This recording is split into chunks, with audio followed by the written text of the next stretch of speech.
हरिओम, ओम आनंद ma'am, Om Shanti ma'am, ओम ज्ञान ma'am, आप सभी दर्शकों का हमारे चैनल पर स्वागत है। आज हम लोग बीएड सेकंड सेमेस्टर के अंतर्गत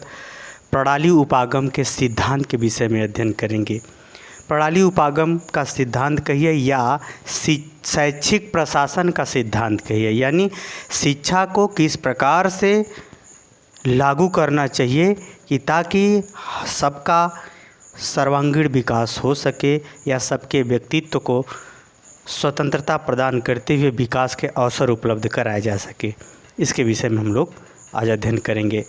तो प्रणाली उपागम का अगर हम सिद्धांत बात करें कि यानी इसमें मूल बात क्या है जिसके आधार पर ये सारे शैक्षिक प्रशासन या पाठ्यक्रम का निर्माण करके सबके सर्वांगीण विकास का अवसर उपलब्ध कराया जाता है, इसमें मुख्य बात क्या है। यदि इस मुख्य बात को अगर आपको समझना है तो सबसे पहले आपको पाचन तंत्र को समझना होगा। जैसे हमारे शरीर में जो पाचन तंत्र है वो बहुत सारी चीज़ें हम लोग खाते हैं और पाचन तंत्र क्या करता है, सभी चीज़ों को पचा करके जैसी तत्व मिलता है उसको उस अंग तक पहुंचा देता है। उस अंग तक पहुंचाता है तो शरीर के बाहरी स्वरूप और आंतरिक स्वरूप दोनों की रचना भी होती है, दोनों अपनी क्रियाविधि को भी पूरा करते हैं। जैसे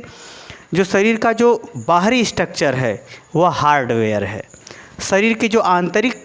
गतिविधियां हैं, संरचना है, वह क्या है, एक प्रकार से सॉफ्टवेयर है। तो जो हमारी जो शिक्षा जो प्रणाली है या शैक्षिक प्रशासन है, वह शैक्षिक प्रशासन संपूर्ण विषयों का एक पाठ्यक्रम तैयार करता है, एक हार्डवेयर के रूप में वो उसका स्वरूप निर्माण करता है। साथ में ही वह प्रत्येक विषय के सूक्ष्म ज्ञान को, सूक्ष्म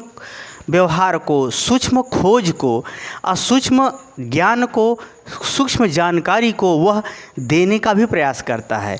अधिगमकर्ता को सिखाने का भी प्रयास करता है और अधिगमकर्ता के व्यवहार में परिवर्तन भी लाने का प्रयास करता है। तो इस प्रकार से अगर हम देखें तो जिस तरह से पाचन तंत्र हमारे शारीरिक गतिविधियों में सक्रिय होता है, उसी तरह से जो शैक्षिक प्रणाली है वह या शैक्षिक प्रशासन है वह समाज के या देश के या मानव कल्याण के लिए शिक्षा का बाह्य स्वरूप तैयार करता है, संपूर्ण विषयों के लिए एक बाह्य स्वरूप रूप में पाठ्यक्रम तैयार करता है। साथ ही पाठ्यक्रम के अंतर्गत जो सूक्ष्म विषय हैं, सूक्ष्म जानकारी है, सूक्ष्म गतिविधियां हैं, सूक्ष्म पाठ्य सहगामी क्रियाएं हैं, सूक्ष्म रूप से चिंतन और तर्क के माध्यम से खोजों को बढ़ावा देने वाली गतिविधियां हैं, उसको भी आगे बढ़ाता है। इस प्रकार से वह सॉफ्टवेयर का भी कार्य करता है, यानी संपूर्ण विषयों का बाह्य स्वरूप संयुक्त रूप से तैयार करता है, जिसे हम हार्डवेयर कहते हैं। उन समस्त विषयों के आंतरिक गतिविधियों, आंतरिक जानकारियों को भी प्रणाली उपागम के अंतर्गत गतिविधियों को शामिल किया जाता है, जिसे हम सॉफ्टवेयर कहते हैं। इस प्रकार से अगर हम देखें तो जिस प्रकार से पाचन तंत्र हमारे शरीर के विभिन्न अंगों के निर्माण, उसके विकास, उसके सुधार, उसके स्वस्थ स्वरूप को बनाए रखने में काम करता है, उसी तरह से प्रणाली उपागम शिक्षा के क्षेत्र में बाह्य स्वरूप का निर्माण और उसके आंतरिक स्वरूप का निर्माण करते हुए संपूर्ण विषयों के अंतर्गत उसके पाठ्यक्रम का निर्माण करता है, उसमें आवश्यकता अनुसार सुधार करता है और उसका विकास करता है, उसमें खोज को बढ़ावा देता है ताकि हमारा शिक्षा का उद्देश्य पूरा हो सके, शैक्षिक प्रक्रिया को व्यवस्थित रूप से, शिक्षण प्रक्रिया को व्यवस्थित रूप से संपादित किया जा सके और पढ़ने वाले प्रभाव मानव कल्याण के अनुरूप हो और उस विषय से संबंधित या उस जानकारी से संबंधित क्षेत्रों से जानकारियाँ स्पष्ट रूप से उपलब्ध हो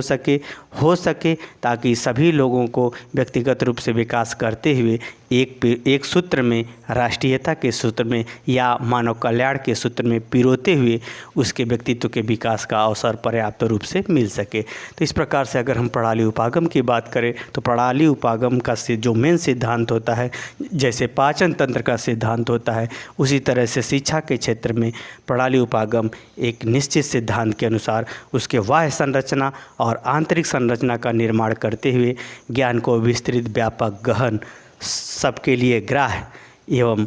मानव कल्याण के लिए उपयुक्त बनाती है, मानव सभ्यता के लिए उपयुक्त बनाती है। इस प्रकार से समाज उत्तरोत्तर विकास करते हुए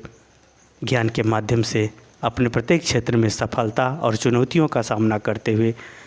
ज्ञान प्राप्त करता है, अपने व्यवहार को प्रदर्शित करता है, व्यवहार को सीखता है। यही रहा इसका मूल सिद्धांत। मुझे उम्मीद है कि इसका अर्थ आप समझ गए होंगे। समझ गए हैं तो कमेंट बॉक्स में ज़रूर बताइए। साथ ही मेरे चैनल को लाइक शेयर सब्सक्राइब भी कीजिए। हरिओम।